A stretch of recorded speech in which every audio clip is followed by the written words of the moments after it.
Today we are building up Chapter 2's aero frame set, the KOKO, with the all-new SRAM Red group set. Behind me here is pro mechanic Aaron Dobbs. He's going to be building up the bike, and as we go through today's build, he's going to be giving us his first impressions on this group set from SRAM. So let's get into it.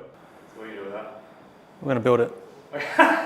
So we start with the rear caliper, feed it up through. Obviously it's the first time we've seen it, so it's good to get my head around it all and have a look. I have spoken to SRAM Australia regarding this. So this hydraulic hose now runs, is still the Stealth Olives. This is one that just comes from the factory, but the connector is obviously coming in now as a solid into the actual bracket. Anyone that has one before had a very flexy hose almost that then this connected to. This goes straight into the body. So that seems like a good improvement from my perspective, doing these every day. I like this. This is a much better system. That didn't work. Does it excite me? Did you sleep It last is. night? Yeah, no, I slept quite well actually. Yeah, surprisingly, for once with the kids. Did you get much sleep last night?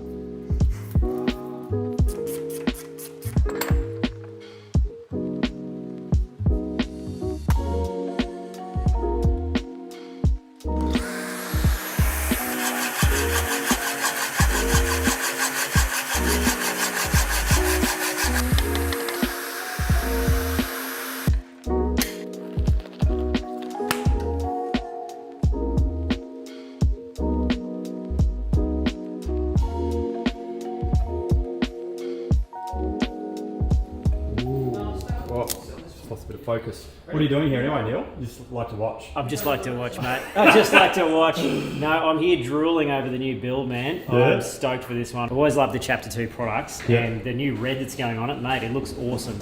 These are 165mm. Oh, whose influence is that? Special order, mate. Special order. People with mobility issues. Yeah, mobility issues.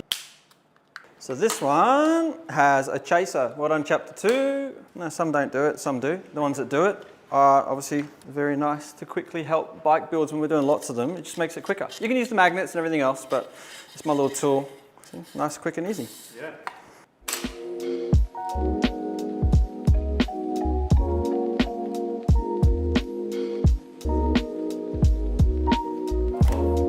These headset spaces on the new integrated cabling can be a pain in the ass when you put them together because all the little spaces fall apart. And we've only got a couple here, but just run a basic bit of electrical tape. So it just holds everything together.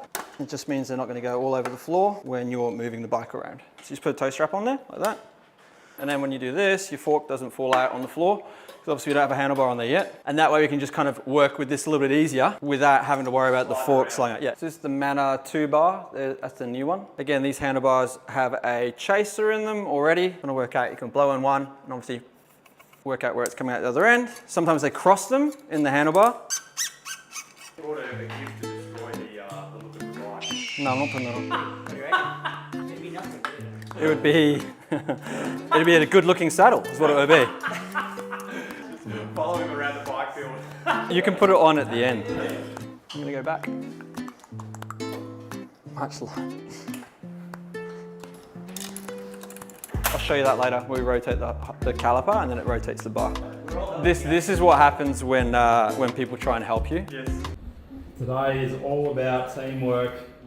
Yeah. I love how the valve caps are on and the tyres are not finished. They are mostly on. Thanks. I'm not sold, but it's definitely an improvement. Can we have coffee or not? It's on. It's not on. The cassette, Yeah. lightweight. I think they've made a few tweaks, but it doesn't look much different to me. But aesthetically, it looks different. Again, there's more machining on the back here. Chapter 2 unreleased wheel set, the REHI. Hub quality's pretty good. I've already pulled them apart. They're greased on the faces, so which is good. Yep. Got 5 pulls. SRAM CX-ray. So right now with that handlebar, remember, if you've got the bike flat, it pulls to the right all the time. Yep. Okay, so as you rotate this, it will rotate. So now, it won't pull back as much. So you just got to find your sweet spot with your caliper, so it's in the middle.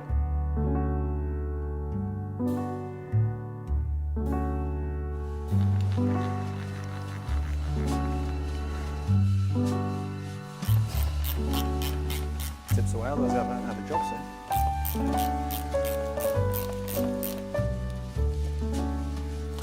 Ready? Other side. See you later. Thanks for coming. Thanks for coming. Bye-bye.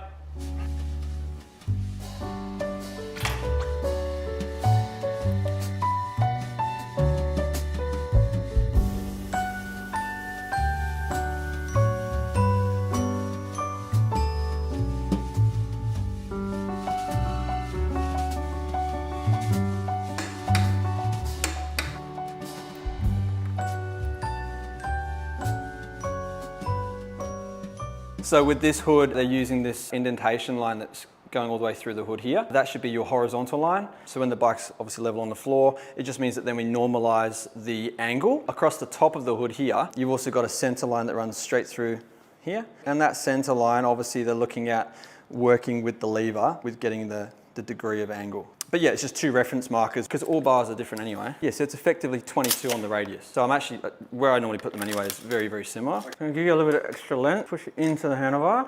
And then if you ever need to make an adjustment, you've got extra cable length.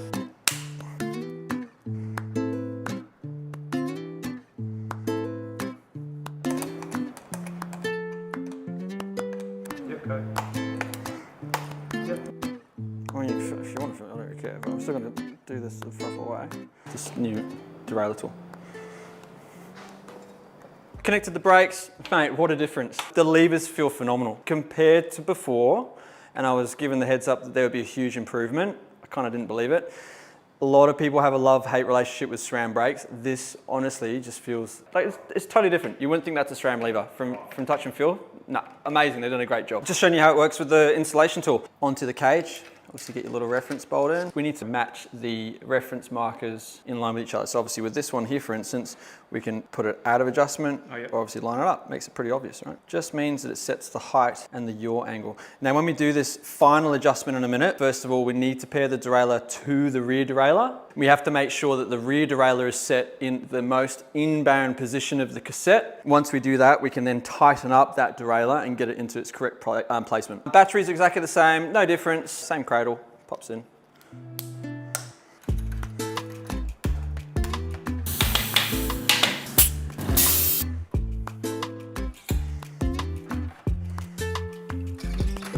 So we go into pairing mode.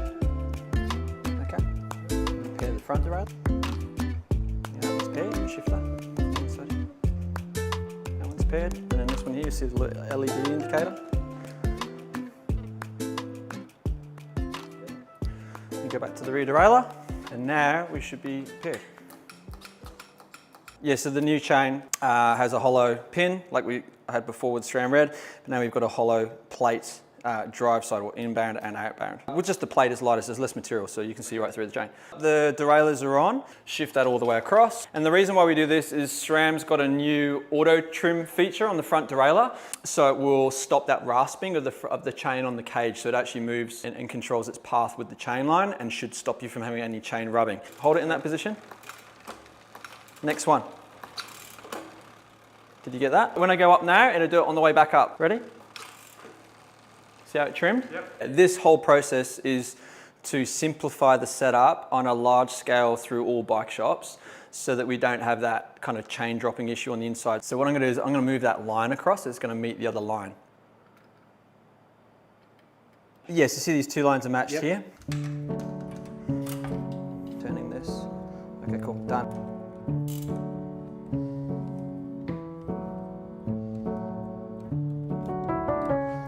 Top.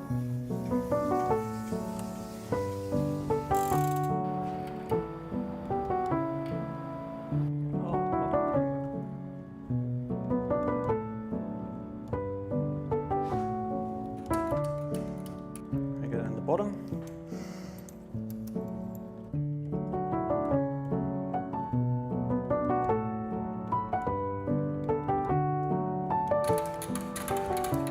This is adjusting the low screw position. It feels so solid.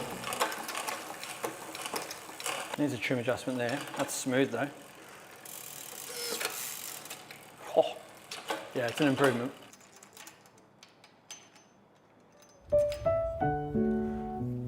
God, it is big though, isn't it? It does look better without the graphics though, you got to give it to it. Yes. Come on, mate. It's heavy on the fucking tire, bro.